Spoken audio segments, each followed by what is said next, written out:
marshmallows over the fire pit.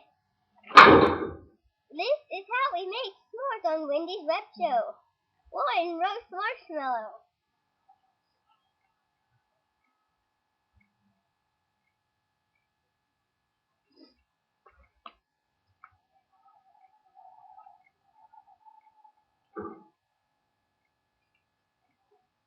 If it looks like a fireball, blow it out.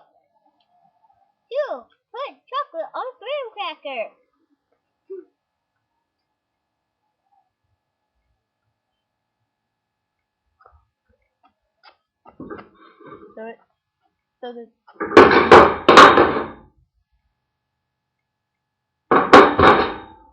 Okay.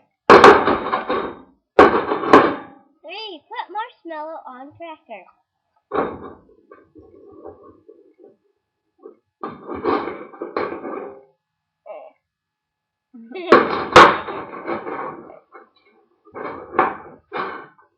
Smush marshmallow in between graham crackers.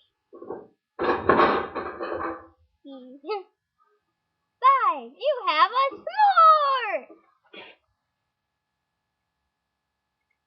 Yum.